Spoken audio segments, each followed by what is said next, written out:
The presidential pardon granted last week by President Bola Ahmed Tinubu to 175 inmates and ex-convicts continues to generate public reaction. The clemency followed approval by the National Council of State, while among those pardoned by President Tinubu was Mariam Sanda, who had been sentenced to death in 2017 for killing her husband. The 37-year-old convict had spent 6 years and 8 months at Suleja Medium Security Custodial Center after being sentenced to death for culpable homicide.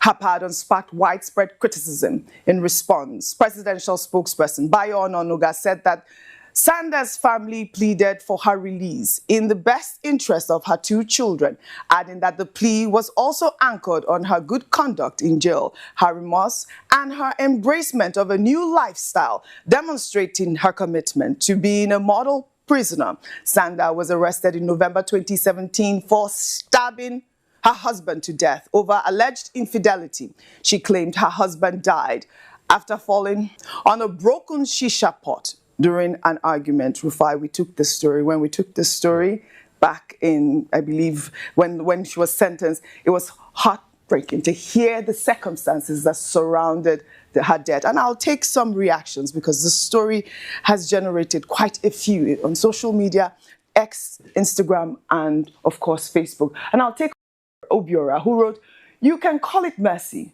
or you can call it what it is. Another reminder of how uneven our system truly is. On paper, a pardon looks noble.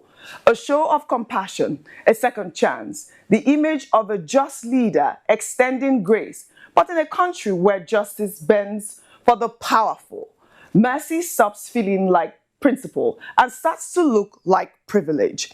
Too many ordinary people are serving endless sentences for lesser crimes, forgotten in overcrowded prisons with no one speaking their names. They don't get presidential attention or public sympathy. They just fade into the system's silence. And then there's Nnamdi Kanu, 5 years in detention, dragged through endless court proceedings with no clear resolution and no political will to end it. The same government that can find compassion in one case somehow finds only punishment in his. That's not justice. That's selective morality." Rufai, we had Honorable Obia Agwocha on the morning show yesterday, and he, touched on this particular Twitter user's comment, the fact that, the only thing that Nnamdi Kanu is looking for is a release so that they could attend to his health. And, this sort of conversation of who gets pardoned or not is, the sort of conversation I'd like us to have. I'll take another expose before I come to you. And this is from Awele, who wrote, "Was the family of the late Bill Yamin Bello, that's her husband, consulted and in agreement before his killer, Mariam Sanda, is being granted pardon?" That's the question. The reason for her pardon is vexatious. The late Bill Yamin had his life cruelly cut short. No opportunity to see his children grow up, and Mariam is free. And that's one of the conversations, that Mariam is free so that she can attend to her children. Your thoughts on the story, Rufai? I like to talk with empirical As facts. always, yes.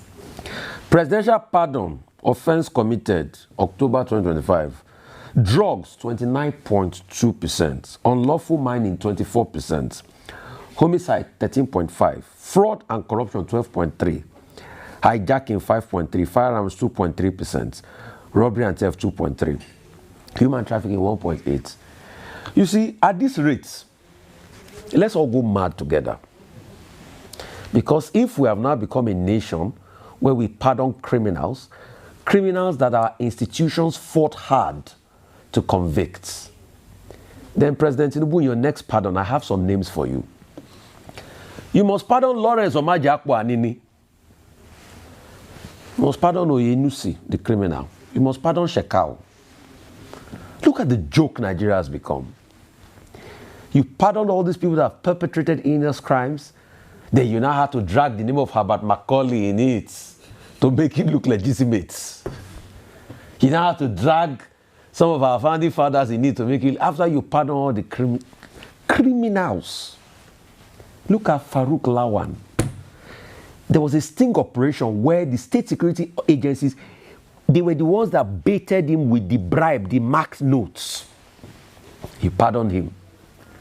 So what nation do we have? What nation, I ask, do we have? But in the case of Nnamdi Kanu, people have been speaking. Some Igbo, top leaders came to Buhari last time to seek a peaceful resolution to the matter. No. Nnamdi Kanu is not being granted access to see doctors. This one, they're not even asking for pardon, access to see doctors. But all of a sudden, we are seeing all of this pardon flying around. So what lessons do we want for children, the generations yet unborn? A woman, we took the story here, planned the attack for good measure, also lacerated the husband's body.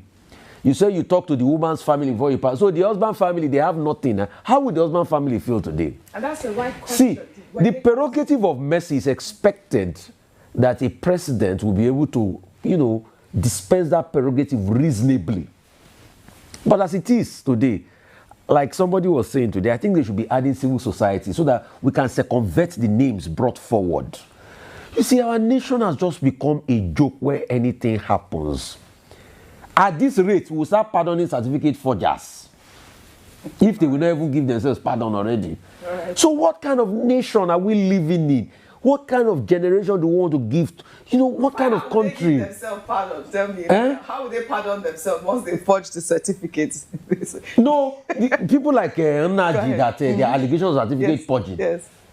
When they get to positions, they will pardon themselves now. All right. When they get high up there, they will pardon themselves. We are living in a country where, you are having all sorts of...